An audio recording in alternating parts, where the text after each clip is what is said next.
Novas metas para o Plano Nacional de Segurança Pública e Defesa Social.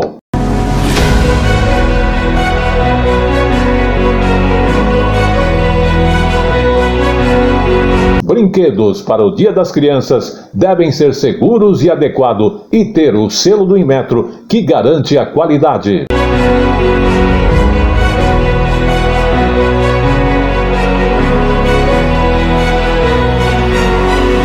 Celebração de 1000 dias de governo realiza entrega de títulos de terra, complexo poliesportivo e trechos de rodovia na Bahia.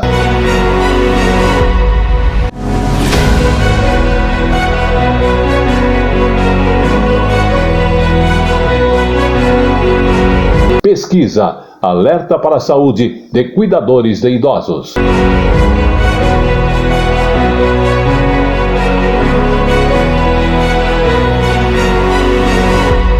Orquestra Sinfônica de Minas Gerais faz 45 anos e volta aos palcos.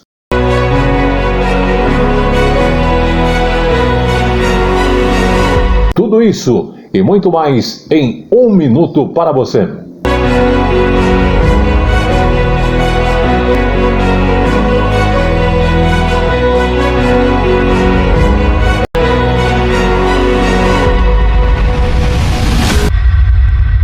O Palhão Artesanato. Palhão é uma empresa que nasceu aqui em São Paulo, é uma empresa familiar, iniciou pela minha irmã, Dona Maria dos Milagres Lopes. E o nosso ramo sempre foi nessa linha de produtos naturais, voltado para o artesanato de um modo geral. Nós representamos o artesanato do Brasil, de todas as regiões do Brasil, e também de algumas regiões do exterior, né? O nosso ponto principal é prestigiar o trabalho do artesão. Na linha do artesanato nós cobrimos toda a gama de artesanato. Por exemplo, na palhas de carnaúba, esteira, sacola, bolsas, palha da piaçava também nós temos, no vime, na palha da taboa, na palha do buriti. Nós temos em torno aqui de uns 2.000 produtos. Estamos também na linha de decoração, design, tudo em produtos naturais, na palha, na juta, no rami, no tecido de juta com algodão, no algodão puro, no linho da juta com algodão, nas palhinhas que são usadas hoje para pergolado, para fazer móveis, porta de armário, gabinetes, cadeiras. Nós temos uma linha de produtos imenso, produtos naturais de um modo geral, a gente está representando, tá? Móveis, jarras, das cerâmicas marajoara, flores, nós temos cestas, cachepós, todos os tipos, luminárias de teto, luminária de parede, rede, tapetes de palha, tapetes no fio do algodão, esteiras, telas em palha de todos os tipos. Nós trabalhamos com tela de bambuzinho, trabalhamos com tela de cipó, cipó imbé, que é um cipó que só dá nas copas das árvores. Os telefones aqui que nós atendemos são os telefones de 50 anos, é o 3229-1186, 3229-6869, né? Temos os celular, né? O 11 95265 8255, final 56, final 58. Rua Oiapoque, 89 no Brás, em São Paulo. Fone 3229-1186. Atenção ao top de 5 segundos.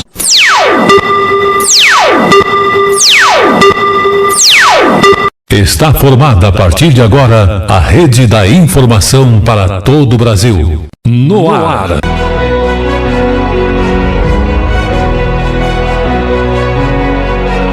Tele Brasil Notícias. Estamos iniciando o Tele Brasil Notícias dessa semana em seu 4º ano de existência, agradecendo a sua audiência. Começamos destacando sempre as nossas principais manchetes. Vamos falar agora do Plano Nacional de Segurança Pública. Exatamente. Foram estabelecidos no dia 30 agora de setembro novas metas para o Plano Nacional de Segurança Pública e também Defesa Social. Entre as prioridades, a redução dos índices de mortes violentas no Brasil, também da Taxa Nacional de Furto e Roubo de Veículos e melhorias no sistema prisional.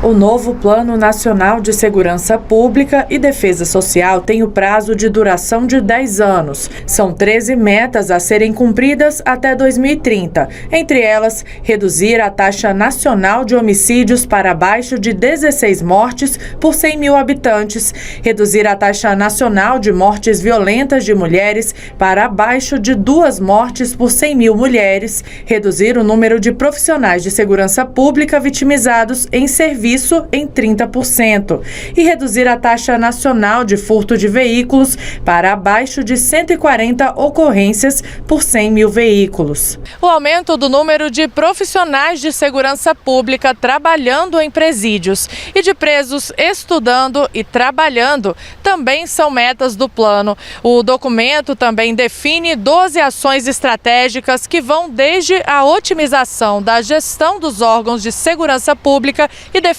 social, até o combate à corrupção, narcotráfico e organizações criminosas. Com base no documento, os estados e o Distrito Federal deverão construir seus respectivos planos. Após um período de discussões e contribuições da sociedade, o Ministério da Justiça e Segurança Pública atualiza o Plano Nacional de Segurança Pública e Defesa Social, 2021-2030. O governo federal estabelece pela primeira vez na história prazos, indicadores e prioridades para cumprir as metas contidas no documento. Tele Brasil Notícias. Vamos agora falar então do Dia das Crianças, que é agora dia 12 de outubro. E uma coisa importante é a questão do selo do Inmetro, que garante a qualidade dos brinquedos. O Dia das Crianças vem chegando e vem também aquela vontade de comprar presentes para toda a garotada. Mas temos que tomar muito cuidado. Os brinquedos devem ser seguros e adequados às idades das crianças e tem que ter também um selo do Inmetro que garante a qualidade. Cuidado com a segurança é sempre uma preocupação da Patrícia quando escolhe presentes para a filha de 8 anos. No Dia das Crianças, não será diferente. Eu sempre comprei brinquedo que fosse relacionado sempre à idade dela. Nunca comprei uma idade a mais do que o brinquedo recomenda. Mas nem todos os pais são como a Patrícia, o que pode ser perigoso. Às vezes a criança tem 1 ano e querem levar brinquedos com peças pequenas e a gente sempre tem aquela preocupação, olha, pode ter um risco, né? A criança pode pôr na boca, tem essa questão da segurança. Na hora de comprar um brinquedo, pais e responsáveis devem ficar atentos ao selo do Inmetro, que garante a segurança daquele produto para a faixa etária indicada na embalagem. Cada brinquedo passa por mais de 90 testes para receber o certificado. Impacto e queda mostram se o produto solta partes pequenas que podem sufocar a criança, ou partes cortantes. Também é analisada a liberação de substâncias tóxicas. A gente sempre oferece o brinquedo testado, principalmente no ambiente de metais pesados e no ambiente químico. Ou seja, a criança pode brincar, pode morder, pode levar a boca, que ela não vai se contaminar, porque a tinta é atóxica, o plástico não tem nenhum contaminante, nenhum metal pesado. O ruído emitido pelo brinquedo também precisa estar dentro dos limites da legislação. Tudo para garantir um Dia das Crianças só de diversão para pais e filhos. Tele Brasil Notícias. Vamos falar agora de saúde, uma coisa muito importante que é justamente a campanha nacional de multivacinação. E já começou no dia 1º de outubro e vai até 29 de outubro a campanha nacional de multivacinação, promovida pelo Ministério da Saúde. 45 mil salas espalhadas pelo país estão prontas para aplicar as vacinas em crianças e adolescentes. Meningite, câncer de útero, paralisia infantil, hepatites, rubéola. 18 vacinas para todas essas doenças serão disponibilizadas de graça nos postos do SUS a partir desta sexta-feira. Algumas doenças já estão até erradicadas no país, como a varíola. Manter a carteira vacinal em dia evita o retorno delas. A multivacinação garante, de uma só vez, a imunização dos brasileirinhos abaixo de 15 anos e o dia D será 16 de outubro. A gente sabe que a gente está no cenário pandêmico, então essa campanha multivacinal é importante para eventualmente diminuir a ida dos pais aos postos de saúde, então a gente sabe de todas as dificuldades, então a campanha mostra e dá a possibilidade para que essas idas sejam reduzidas ao máximo. A bombeira civil Eva Silva deixou de vacinar os filhos por medo da Covid-19. Agora, mais tranquila, ela voltou a cuidar da saúde da família. Eu fiquei insegura porque eu tenho 3 filhos. Um especial de risco, de 8 anos, o Miguel. Maria Luísa com bronquite e Lucas, o mais velho, que tem 13 anos, ele diagnosticado com asma. Locais de baixa cobertura vacinal, geralmente junto a populações de baixa renda, são outro foco da campanha. Daí a importância da divulgação e da mobilização para se atingir esse público. Um garotinho com sarampo, uma criança com sarampo na escola vai pegar na turma inteira.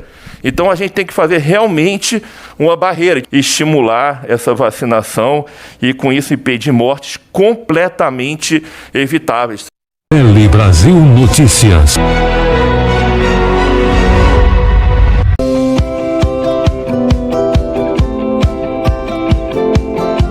É uma dúvida que o mercado tem, né? Porque nós temos vários tipos de palhinha, né?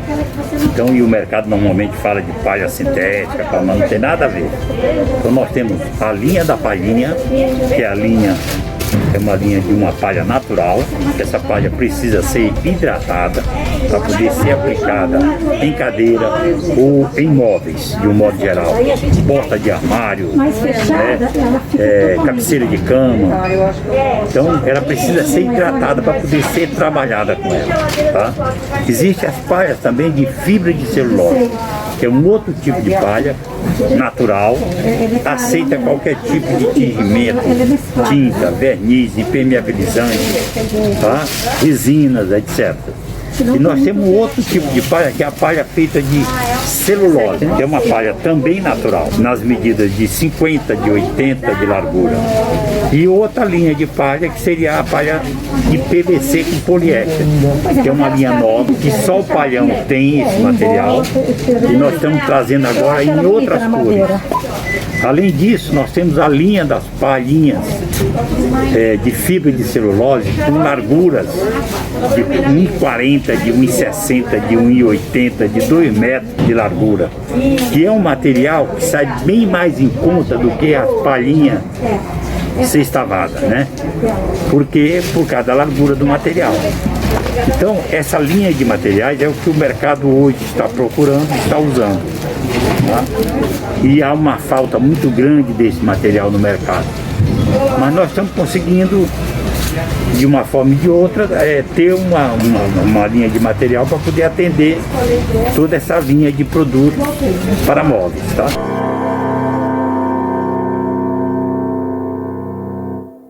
Muito bem, você viu aí as informações de O Palhão Artesanato. Aliás, queremos agradecer o apoio do Palhão também já neste 4º ano de comunicação do Tele Brasil Notícias. É um jornal feito com essas parcerias e também com a sua participação. Lembrando que você acessando hoje, através do Google ou através de outro mecanismo, Tele Brasil Notícias, você vai cair direto onde está ali a nossa página com os vídeos dos telejornais, né? Vamos falar então sobre O Palhão Artesanato, que é uma empresa que está há mais de 56 anos no mercado trabalhando com artesanato natural. Porém, um dos principais mecanismos de utilização para você que trabalha com artesanato em forrações de porta, cadeiras e outras utilidades que você tem nas telas. Então ele tem telas para pronto atendimento aí para você, forrações de porta, como dissemos, cadeiras e outros tipos de decorações. Também você que tem a sua armação em pergolado, exatamente. Ele tem ali as telas especialmente para isso. E tem diversos tipos de telas e qualidades oferecidas a você. Diferencial, pronto atendimento. Então você vai usar ou o e-mail, que é opalhão@terra.com.br, ou mesmo utilizar o WhatsApp. Lá você pode até mandar o seu projeto, a sua ideia, a sua proposta. Ele vai estar analisando e verificando o produto e a qualidade ideal. Mas também você pode fazer suas encomendas, trocar informações. O WhatsApp é 11 95265 8255. Tem também o 8256 e o 8258. Ele está localizado ali na rua Oiapoque, número 89, no Brás. E ele atende todo o Brasil, ali pertinho do viaduto gasômetro aqui em São Paulo. O Palhão Artesanatos. L Brasil Notícias. Vamos agora falar de 1000 dias de governo do presidente Jair Bolsonaro, onde houve justamente a celebração e também a viagem com uma agenda para todo o Brasil. No interior da Bahia, em Teixeira de Freitas, foram entregues títulos de propriedade rural, um complexo esportivo e trechos duplicados de rodovias federais que cortam o estado da Bahia. No assentamento Rosa do Prado, 220 famílias comemoram os títulos de propriedade. Seu Davino, um dos primeiros a produzir por aqui, realiza um sonho depois de 28 anos de sol e enxada. Esse título, ele dá esse direito de você ter liberdade na sua terra, você plantar o que você quer, tomar o dinheiro no banco que você quiser, criar vaca, criar porco, criar aquilo, você andar com suas próprias pernas sem depender de terceiros. Além do Seu Davino, famílias de outros 12 assentamentos foram contempladas na cerimônia de entrega da documentação definitiva da terra. 853 títulos no total em todo o estado. Para pessoas humildes, pessoas que só sabem viver arando com o suor do próprio rosto a sua terra. O evento também oficializou a inauguração de trechos duplicados nas BR-101 e 116. E novas obras foram anunciadas para a região. E vamos iniciar imediatamente o projeto para a duplicação da 101 aqui em Teixeira de Freitas. Também vamos trabalhar na travessia urbana da 101 em Eunápolis, em Cruz das Almas. O município baiano Teixeira de Freitas também ganhou um complexo esportivo com foco na população vulnerável, um investimento federal de R$ 3.300.000. A Estação Cidadania é o primeiro ginásio da região do extremo sul da Bahia, todo adaptado para crianças e pessoas com necessidades especiais. Aqui serão recebidas mais de 1.000 pessoas para a prática de 13 modalidades olímpicas. É gratificante, presidente, a gente saber que o nosso trabalho, de cada vírgula daquela que a gente mexe na burocracia para poder destravar um processo, a gente sabe que isso chega na ponta e faz a diferença para cada cidadão brasileiro que está muitas vezes sofrendo dificuldade. L Brasil Notícias. Vamos comentar agora sobre a questão de transporte, que você utiliza o táxi, hoje é o Uber, né? E Uber anunciou desligamento de motorista por excesso de cancelamento. Então, se você é motorista de Uber, tome cuidado, porque quem utiliza o serviço de transporte por aplicativo tem notado nos últimos tempos a maior dificuldade para o deslocamento. Por quê? Cancelamentos frequentes de viagem por parte dos motoristas se tornou uma coisa mais do que comum, uma coisa mais do que corriqueira. A Uber anunciou, inclusive, esta semana, o desligamento de motoristas por causa justamente deste excesso de cancelamento. A Rede Minas foi às ruas, inclusive lá na região, tentar entender as razões deste comportamento e como isso afeta cada um de nós, usuários, quer aqui em São Paulo, quer em qualquer outro estado, o cancelamento de nossas viagens. Edilane usa aplicativos de transporte quando vai ao centro de Belo Horizonte e tem esperado cada vez mais para usar o serviço. Tem que esperar, eu chamo, fico esperando, aí cancelo, eu chamo de novo e vou esperando, fora os valores, né? Brendo também se queixa da demora. À noite, o tempo de espera chega a meia hora. Tem demorado bastante, principalmente se for trechos curtos, tem bastante demora, eles cancelam com bastante frequência. A demora é resultado de uma série de fatores. O primeiro é a alta nos custos de transporte. Só a gasolina teve reajuste de 55% neste ano. Além disso, o número de profissionais vinculados a esse tipo de serviço dobrou no Brasil em 2 anos, de 35 para 70 mil. Ela oferta um valor para o usuário consegue perceber hoje que a corrida está mais cara, quem pagava 10 paga 15, 16 e assim vai. E para o motorista ela começa a ofertar um valor menor. À medida que não encontra motorista para conectar esse usuário, ela vai melhorando um pouco esse valor até encontrar um motorista que aceite fazer essa corrida. Por isso que o usuário tem essa percepção que está faltando motorista. Não falta motorista, tem muito motorista para atender. Esse cenário provoca mudanças em um mercado que é alternativa de renda para desempregados e autônomos. De acordo com o Sincovap, outra entidade representativa da categoria, 50% dos condutores cadastrados já abandonaram as plataformas ou deixaram de rodar com regularidade nos últimos 12 meses. Na outra ponta, multinacionais estão desligando motoristas que cancelam as viagens. Nessa queda de braço, quem paga é o passageiro. L Brasil Notícias. Vamos agora falar de saúde e desta vez dos cuidadores de idosos. Exatamente, que precisam tomar cuidado com a sua saúde.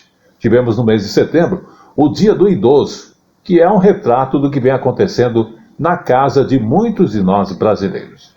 O amor também e a necessidade estão transformando os familiares em cuidadores de seus membros. Na maioria dos casos, quem por força de uma necessidade se torna então cuidador tem geralmente mais de 50 anos de idade e alguma medida ao assumir esse papel também coloca em risco a própria saúde desse cuidador. As imagens que são feitas na casa de repouso contaram com o apoio dos funcionários. Uma medida para garantir a segurança sanitária dos idosos. A Tarcísio e a Augusta são casados há 62 anos. Há cerca de 2, ela sofreu um AVC e ele passou a cuidar da mulher. O marido nem considera contratar um cuidador profissional, mas sentiu as necessidades da esposa aumentarem. Às vezes eu saio para fazer caminhada ou para andar de bicicleta e aí eu fico com pressa de voltar porque ela está sozinha, entende?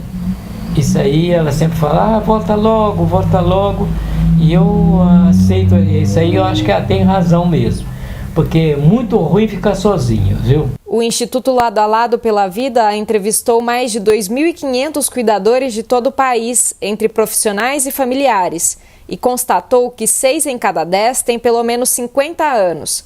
27% têm 60 anos ou mais. 90% deles assumiram o papel por ser o familiar mais próximo e por não terem renda para contratar os serviços de um profissional. 83% não recebem remuneração. A pesquisa também mostrou que a saúde dos cuidadores merece atenção. É comum eles sofrerem de insônia, estresse emocional e se queixarem de dor nas costas. Essas pessoas, em sua maioria, elas foram surpreendidas para cuidar de alguém, né? Ninguém assim faz um planejamento, né, para sua vida e fala eu vou cuidar, a não seja que seja um cuidador profissional. Queixas que se resolvem com técnicas adequadas para o cuidado. Edith tem uma filha paraplégica e passou a cuidar do marido há 8 anos, quando ele foi diagnosticado com Alzheimer. Ela se tornou especialista em gerontologia e abriu um residencial para idosos que também é a casa da família. Nós temos atividades todos os dias, né?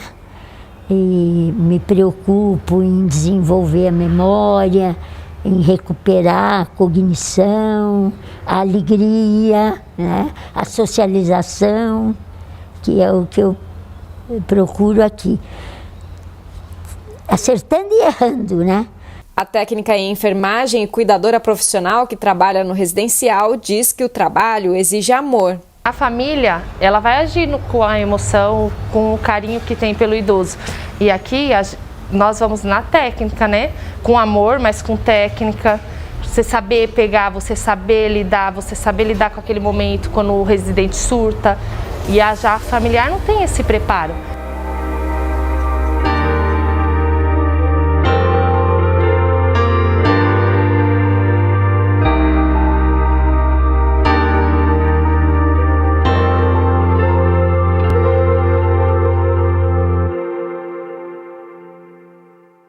L Brasil Notícias.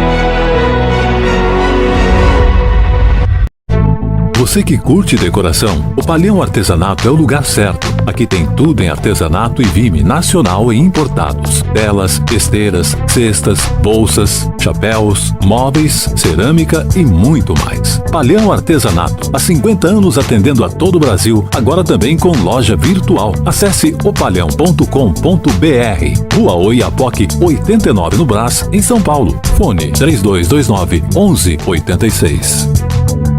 L Brasil Notícias. Muito bem, você viu aí as informações de O Palhão Artesanato. Lembrando que são mais de 56 anos de tradição na Rua Oiapoque, número 89, no Brás, oferecendo artesanato natural, tanto em matéria-prima como também em produtos. Mas destacamos a questão de matéria-prima. Você que hoje está desenvolvendo o seu trabalho para justamente apresentar aí forrações em cadeiras, portas e utilizar justamente aquelas telas em diversos tipos e qualidade para que possa aí oferecer um produto de qualidade ao seu cliente. O Palhão Artesanatos tem a linha mais completa de estoque para bem atender você. Você pode entrar em contato através do seguinte e-mail, opalhão@terra.com.br, ou mesmo através do WhatsApp, onde no WhatsApp você pode mandar foto desta matéria-prima, ou mesmo dos produtos que você está buscando encontrar em O Palhão Artesanato. O WhatsApp é 11 95265 8255, 8256 e 8258. Lembrando que ele está localizado na Rua Oiapoque, número 89, no Brás, pertinho ali do Largo da Concórdia. Pronta entrega, atende todo o Brasil e você não tenha receio que ele dá garantia e inclusive oferece um atendimento diferenciado no caso de alguma dúvida que você venha a ter. O Palhão Artesanatos. L Brasil Notícias. Chegou o nosso momento de falarmos também sobre um assunto que é bastante preocupante. Crianças sem o registro. Exatamente. E o CNJ instituiu uma nova regra para o registro de crianças com sexo ignorado. Já estão valendo as novas regras para o registro de crianças que nascem com o sexo ignorado. Isto acontece quando os médicos não conseguem afirmar se a criança é menino ou menina. E a resolução do Conselho Nacional de Justiça deixa o registro menos burocrático. Veja essas informações nesta reportagem. Uma curiosidade após a confirmação de uma gravidez é saber qual é o sexo do bebê. Mas e quando uma condição rara não determina se é menina ou menino? Essa é a situação do intersexual. O termo é usado quando bebês nascem com genitália, órgãos reprodutores, variações hormonais ou de cromossomos que não se encaixam na definição típica de masculino ou feminino. Pode haver bebês com genitália de aparência ambígua, outros com genitais de aparência definida, mas que não combinam com os órgãos reprodutores internos e vários outros casos. Há situações que esses bebês precisam de cirurgia emergencial para, por exemplo, conseguirem urinar, e outras em que a cirurgia deve ser melhor discutida. É muito complexo, né, a avaliação desses pacientes, porque envolve não só o sexo cromossômico, também ela vai envolver o fenótipo do paciente, quer dizer, a aparência, essa genitália tem condição de ser consertada, tem condições de realizar cirurgias, tá, para uma adequação e qual a melhor idade, isso também tem que ser discutido com a família. A opção pela rápida cirurgia era ligada também à dificuldade do registro da criança sem a definição do sexo. A família precisava ingressar com um processo judicial para efetivar o registro. Mas agora, uma norma do Conselho Nacional da Justiça permite que bebês intersexuais possam ser registrados com sexo ignorado. E mais tarde, e com mais calma, realizar a opção de sexo masculino ou feminino sem autorização judicial, comprovação de cirurgia ou apresentação de laudo médico. Abriu essa possibilidade e que não há nenhum custo para realizar tanto o registro quanto a posterior averbação, né? E isso é uma facilidade, né? E não é necessário também procurar o judiciário. Tudo é resolvido diretamente no balcão do cartório. Para Amiel, que é sociólogo e intersexo, a nova norma do CNJ é uma vitória, mas a luta ainda é para um olhar mais cuidadoso na análise da real necessidade de rápidas cirurgias. A gente não pode esquecer que a maior luta, além dessa vitória, é a luta contra as cirurgias cosméticas que acontece no Brasil e no mundo. Brasil Notícias. E chegou agora o nosso Momento Jurídico. E no Momento Jurídico de hoje, companhia aérea vai indenizar a família por justamente desembarcar adolescente em cidade diferente do destino. A terceira turma, então, do Superior Tribunal de Justiça condenou a Azul Linhas Aéreas a indenizar por danos morais em 10 mil a família de um adolescente que, após o cancelamento de um voo para Cacoal, teve de esperar 9 horas por uma conexão e mais ainda, e acabou desembarcando em Ji-Paraná, a 100 quilômetros da cidade de destino. Vamos observar. Companhia aérea deve indenizar a família por desembarcar adolescente em cidade diferente do destino comprado. A decisão é da terceira turma do Superior Tribunal de Justiça. Problemas relacionados a atrasos e cancelamentos de voo, infelizmente, ainda são muito comuns. O estudante universitário Leonardo Ebani Parada conhece bem essa realidade. Quando ainda era adolescente, durante a sua primeira viagem de avião sozinho, desembarcou em uma cidade diferente da que comprou a passagem e teve o voo de conexão cancelado. Eu fiquei inseguro porque eu não sabia o que ia acontecer comigo, porque eles não me deram uma resposta de imediato. E eu fiquei sentado esperando, assim, tipo, mais de 1 hora, assim, sabe? Sem ter ideia do que ia acontecer comigo, se eu ia ser realocado para um hotel, se eles iam me colocar no voo do dia seguinte. Leonardo, que na época tinha apenas 15 anos, viajava desacompanhado para encontrar o pai. E ao fazer conexão em Cuiabá, foi informado de que o voo que o levaria para a cidade do destino final, em Rondônia, havia sido cancelado. Além de aguardar por 9 horas para embarcar em um novo voo, o adolescente ainda pousou a 100 quilômetros da cidade de destino comprada. A família do adolescente decidiu então entrar na justiça. De acordo com o processo, a companhia Azul Linhas Aéreas alegou que o problema aconteceu porque havia grande tráfego aéreo no aeroporto de origem, o que gerou atraso de 33 minutos na partida e inviabilizou a conexão. A empresa aérea alegou também que houve prestação de assistência ao menor e cobertura de gastos com alimentação e hospedagem, além da oferta de transporte gratuito por terra até o destino final. Os advogados do caso explicam quais foram os principais argumentos para considerar a prestação de serviço falha e embasar o pedido de indenização. O cliente optou por ingressar com a ação porque entendeu que essa situação realmente foi superior a um mero aborrecimento. Foi uma situação que realmente atingiu de forma grave a questão moral e também patrimonial dos envolvidos. O transporte de menor é evidente que exige um cuidado maior, porque o transportador aéreo tem que entregar o passageiro livre de aborrecimentos. Então, e se tratando de menor, a responsabilidade dele aumenta, já que é um passageiro em condição vulnerável. E isso a lei, o ECA principalmente, exige de todos os integrantes da sociedade, especialmente dos prestadores de serviço, um cuidado especial. O pedido de indenização foi negado em primeiro grau e a decisão foi mantida pelo Tribunal de Justiça de Rondônia, por considerar que a perda da conexão aérea pelo cancelamento do voo ocorreu por motivo de força maior e não justificaria a indenização por dano moral. No Superior Tribunal de Justiça, o relator do recurso especial, ministro Paulo de Tarso Sanseverino, destacou que o descumprimento do do contrato de transporte aéreo não se caracterizou apenas pelo atraso de 33 minutos, mas por uma longa espera e pela aflição causada ao menor e aos seus responsáveis. De acordo com o relator, ainda que tenha sido oferecido o transporte terrestre até o destino final, não haveria razão para o pai confiar na empresa e deixar que o filho fosse transportado em uma van durante a madrugada por um motorista desconhecido.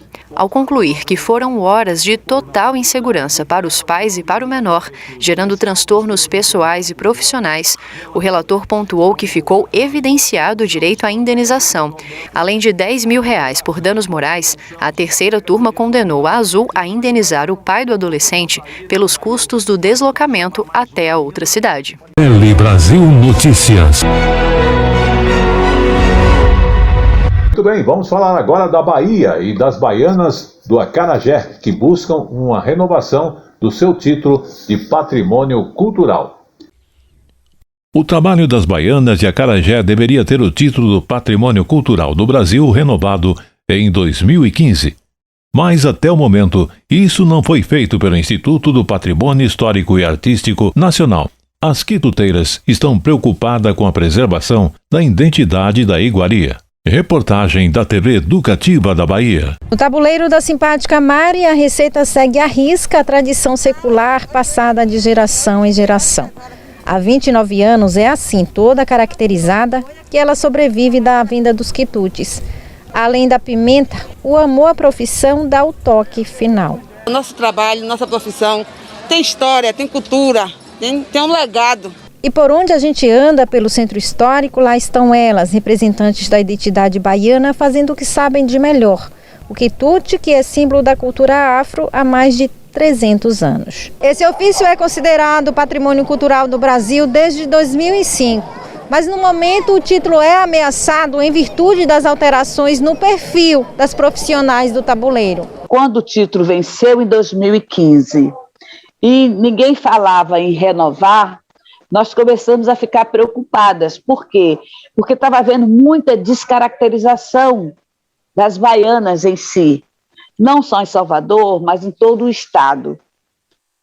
Em outros estados, como Rio de Janeiro, São Paulo, Fortaleza, as baianas seguem as regras. O nosso problema está aqui justamente no nosso estado. Na verdade, o que existiu aí ao longo do tempo foi um acúmulo de processos de revalidação e não há absolutamente nenhuma dificuldade criada por gestão A, B ou C. Provavelmente na próxima reunião do Conselho Consultivo o processo de revalidação das baianas estará em pauta. Tele Brasil Notícias. Você que curte decoração, o Palhão Artesanato é o lugar certo. Aqui tem tudo em artesanato e vime nacional e importados. Telas, esteiras, cestas, bolsas, chapéus, móveis, cerâmica e muito mais. Palhão Artesanato, há 50 anos atendendo a todo o Brasil, agora também com loja virtual. Acesse opalhão.com.br. Rua Oiapoque, 89 no Brás, em São Paulo. Fone 3229-1186. Tele Brasil Notícias. Muito bem, vamos falar agora da profissão de vaqueiro, que é considerada um patrimônio imaterial lá na Bahia, que inclusive, além de ser considerada, tem projetos sendo desenvolvidos para deixar a tradição viva lá. Vamos acompanhar com mais detalhes, através das informações também da TV Feira. Perneira, peitoral, gibão, bota, chapéu, luva, tudo de couro. É assim o traje do vaqueiro. O vestuário funciona como uma segunda pele, para proteger do sol, dos galhos e espinhos das árvores. Seu Zezé não dispensa o dele, mesmo nos períodos de sol intenso na Bahia. Ele é vaqueiro desde a adolescência e hoje, com 83 anos, continua trabalhando. Se dizer assim, nós vamos pegar um boi ali dentro desse mato, nós vamos. Se disser para pegar no limpo, nós vamos. Se for para ajudar a tirar um leitinho, vamos. Neto aprendeu a ser vaqueiro com o pai e o avô. Criancinha com 4 anos de idade. Ele sabe tocar o berrante. É difícil, Neto? Não. Você já toca há quanto tempo? Há 12 anos que eu toco berrante. E para que serve? Se chamava boiada. E foi o primeiro instrumento a ser tocado há 1500 anos antes de Cristo.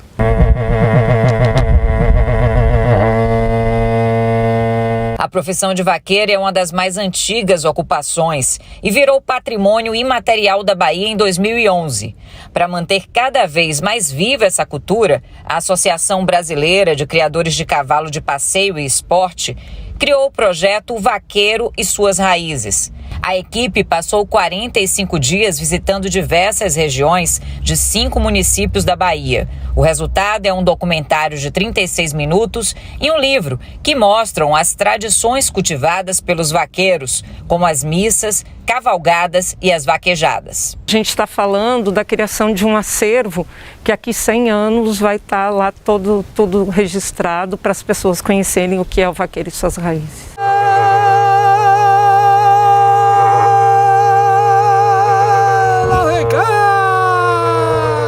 Tele Brasil Notícias. Estamos apresentando Tele Brasil Notícias. Muito bem, vamos falar de datas comemorativas. Tivemos aí no dia 1º de outubro, então, o aniversário do Diário Oficial da União, que orienta e acabou orientando durante muitos anos muitos empresários e também pessoas interessadas em obter informações sobre decretos e outros acontecimentos através da União. O Diário Oficial completou nada menos que 159 anos. E houve algumas mudanças no decorrer desses 159 anos, porque hoje ele já não é mais de papel, como era antigamente. E ele continua com 3 sessões sendo publicadas, porém agora todos os dias no formato digital, seja no aplicativo ou no site ou nas mídias. Antigamente a gente se baseava neste informe do Diário Oficial da União, ou então naquele antigo Diário do Comércio e Indústria, que também trazia informações que eram contidas justamente no Diário Oficial da União. Vamos observar. Das máquinas de impressão em grande escala para a tela do celular. Ao longo desses 159 anos, o Diário Oficial da União fez história e passou por algumas mudanças. Ele foi criado em 1862 por meio de uma lei imperial e a primeira edição circulou no dia 1º de outubro. De lá para cá, o país acompanhou pelo DOU atos como a Lei Áurea, que aboliu a escravidão em 1888, a Proclamação da República em 1889 e, mais recentemente, a Consolidação das Leis do Trabalho em 1943 e a implementação do Plano Real em 1994. O Diário Oficial divulga atos dos poderes executivo, legislativo e judiciário e foi feito para garantir a transparência dessas ações diante da sociedade. O ato da autoridade, ele só torna efetivo mesmo no momento da sua publicação. Ali é que se dá a legalidade àquele ato, né? Era nessa máquina aqui que era impresso o Diário Oficial da União. A capacidade é de 60 mil impressões por hora e no auge do DOU eram impressos cerca de 50 mil exemplares por dia. Em 2017, a publicação passou a ser exclusivamente eletrônica e disponibilizada no site da imprensa nacional. Estamos nas mídias sociais, Facebook, Twitter, Instagram, ou seja, possibilitando que o usuário possa ter o maior acesso possível. O Diário Oficial da União é padronizado e dividido em 3 seções. A seção 1 ela é dedicada a atos normativos, a seção 2 a atos de pessoal e a seção 3 aos contratos públicos, editais e avisos. A equipe que faz o Diário Oficial da União é composta por cerca de 30 pessoas. Desde o início da pandemia de Covid-19, a maioria está em trabalho remoto. As atividades começam às 2 da tarde e terminam só de madrugada. Me sinto orgulhosa de estar podendo falar aqui, de comemorar mais um ano do Diário Oficial da União. Porque aqui é a nossa casa, sabe? A imprensa nacional, ela se confunde com a história do Brasil. Tele Brasil Notícias. Pois é, como eu falo sempre, tudo que é bom dura pouco e o Tele Brasil Notícias está chegando ao seu final. Lembrando, cuide-se, use a máscara, vacine-se e evite a aglomeração. E antes de encerrarmos, vamos falar aí de quem? Da Orquestra Sinfônica de Minas Gerais, que faz 45 anos e está de volta aos palcos. A Orquestra Sinfônica de Minas Gerais está completando 45 anos E para celebrar o tempo e encantar ainda mais os mineiros, a orquestra voltou a se apresentar em espaços abertos. É o que nos mostra a reportagem da Rede Minas. Uma orquestra que merece mesmo os aplausos. Sempre acostumada a grandes concertos, desde as suas primeiras apresentações, que já tiveram como convidado a regência do ilustre maestro Isaac Karabichevski. E até cantores internacionais, Andrea Bocelli e André Rieu, já se apresentaram com a Sinfônica de Minas. Atualmente a orquestra conta com cerca de 70 músicos, que com a pandemia nos últimos tempos tiveram que se limitar às apresentações virtuais e sem a presença do público. A orquestra, na verdade, ela tem essa característica inovadora. Ela está sempre, vamos usar a palavra da moda, se reinventando.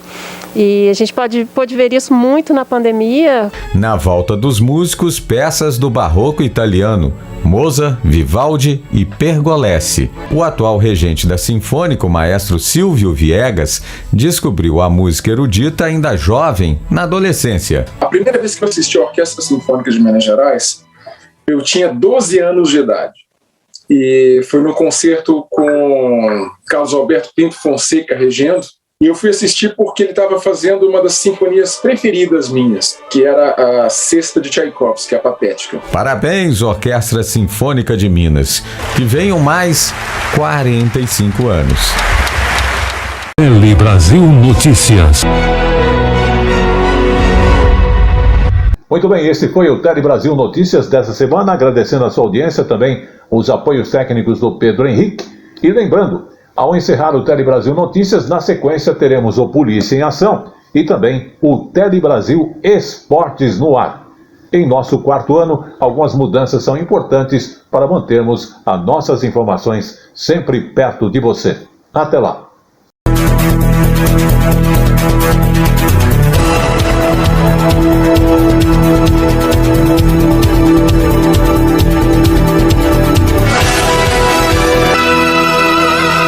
Tele Brasil Notícias.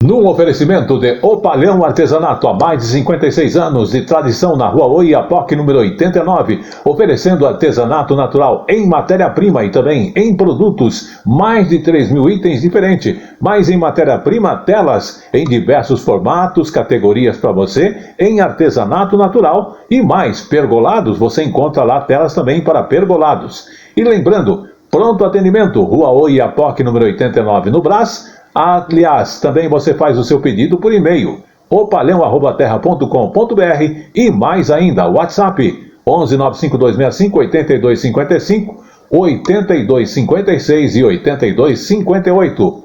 O Palhão Artesanatos. Está no ar, a partir de agora, o Tele Brasil Esporte no ar. Tele Brasil no Esporte. E começamos o Tele Brasil Esporte no ar, falando aí do Palmeiras e Juventus. Notícias do mundo esportivo. Que ficaram no 1-1 no último domingo, dia 3, lá no Allianz Parque, pela 23ª rodada do Campeonato Brasileiro. O Jaconeiro abriu o placar do jogo logo no início do jogo, em cobrança de falta de Guilherme Castilho, que entrou no canto direito de Everton. O Verdão chegou ao gol de empate também aos 29, com Danilo em cobrança de escanteio. E, inclusive, agora vamos mostrar aí a entrevista coletiva após o jogo do técnico Abel Ferreira, que não poupou críticas à forma como o time jogou. Vamos observar. O que é sempre positivo é ter 73% de posse de bola e depois chegar ao último terço e cruzamentos nada. finalizar nada, o que é sempre positivo. É ter 73% de posse de bola e não conseguir criar. Tivemos 73% de posse de bola. Fizemos, na minha opinião, um mau jogo. E os números não mentem, não é? Eu não posso entrar em campo e sofrer um gol da forma que estamos a sofrer. Nós estamos a dar golos ao adversário. E quando falamos em ter que melhorar, os números são claros. Eu não posso ter 22 jogos e nos 22 jogos ter 26 golos sofridos. Só há uma coisa, aqui, mente, é falta de compromisso coletivo defensivo. Esse é que é o grande problema. E nós não podemos sofrer o primeiro golo como sofremos. Não há pressão do adversário na bola. Eu avisei os jogadores como é que vinha jogar o Juventude aqui. Fomos avisados que vinham aqui só procurar bola parada e transição. E era fundamental ter segurança, paciência e velocidade na circulação. Treinámos isso a semana toda. Foram mais do que avisados. E os números não mentem. Os números são clarinhos como água. Temos média de golos feridos de equipa de rebaixamento. Portanto, não venham-me falar aqui em retranqueiro se a coisa que nós temos que fazer é melhorar defensivamente. É o compromisso coletivo defensivamente, que é a coisa que esta equipa tem quando está na Libertadores. É por aí que nós temos que melhorar. Tele Brasil no esporte. E vamos à nossa segunda notícia de esporte, falando do joia da base. Vitor Roque treina com o time profissional do Cruzeiro. Notícias do mundo esportivo.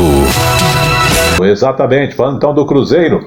Um dos principais nomes das categorias de base do Cruzeiro, o atacante Vitor Roque, de apenas 16 anos, participou de um treino com o elenco profissional do clube na última segunda-feira. E foi na Toca da Raposa 2. Além dele, o goleiro Otávio, de 15 anos, foi observado na atividade. Vitor Roque treinou, inclusive, com o elenco profissional do Cruzeiro nesta última segunda-feira, como dissemos. E, além disso, no dia 22, Luxemburgo foi até o Sesc Venda Nova, na Grande BH, lá em Belo Horizonte, para acompanhar presencialmente o jogo do time Sub-17 da Raposa contra o Flamengo. Lá ele pôde então observar ou assistir Vitor Roque de perto. Estudo apontou que Roque é o jogador mais valioso do Cruzeiro na atualidade. Seus direitos econômicos estão avaliados em nada menos que 3,17 milhões de euros, ou seja, cerca de 20 milhões de reais. Tele Brasil no esporte. E vamos à nossa próxima notícia de esporte, agora falando do São Paulo, que deu ultimato em Crespo e já tem contato aberto com outro treinador. Notícias do mundo esportivo. De jornalista. Exatamente, no último domingo, dia 3, o São Paulo visitou o Chapecoense em uma última colocada do Brasileirão e acabou conquistando apenas um empate de 1-1 em um jogo bastante prejudicado por conta de fortes chuvas na cidade de Chapecó. Crespo, inclusive, é criticado após esse resultado no Campeonato Brasileiro. Tele Brasil no esporte. Com essa última informação, o Tele Brasil Esporte no ar vai ficando por aqui, voltando a semana que vem. Até lá!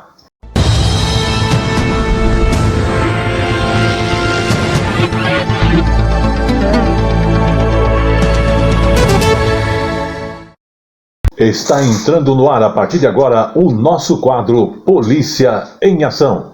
As ações da polícia em benefício da população.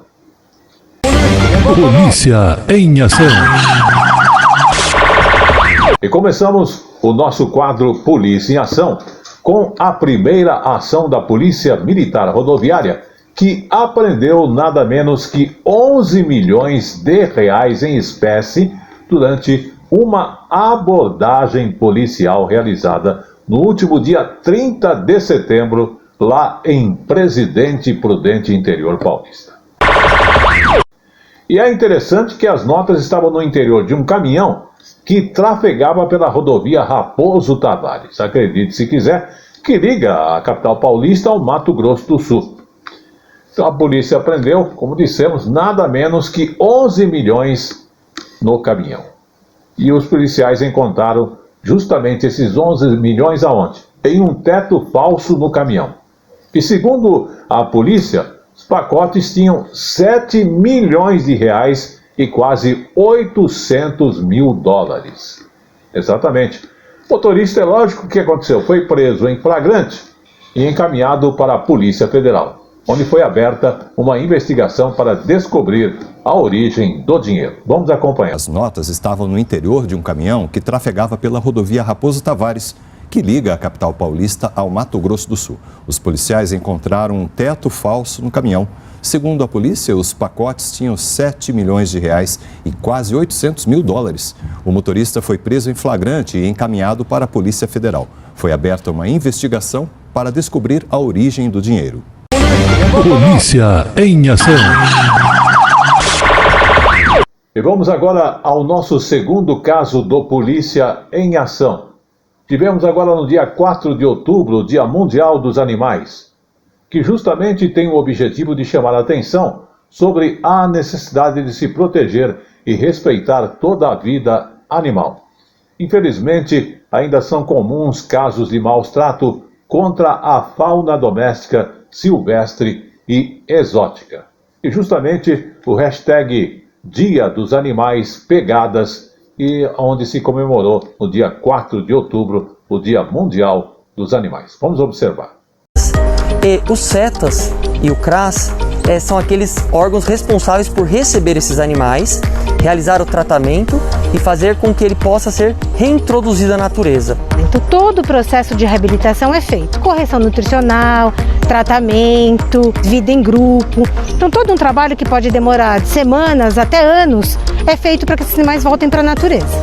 Por sorte, aproximadamente 70% desses animais conseguem voltar. Trabalhamos em parceria, sempre com esse serviço de fiscalização ambiental por parte do policiamento ambiental, e os CETAS e o CRAS fazendo a recepção e reabilitando esses animais para a vida selvagem. E com esta última informação, o Polícia em Ação desta semana vai ficando por aqui, voltando na semana que vem. Obrigado pela sua audiência. Polícia em Ação.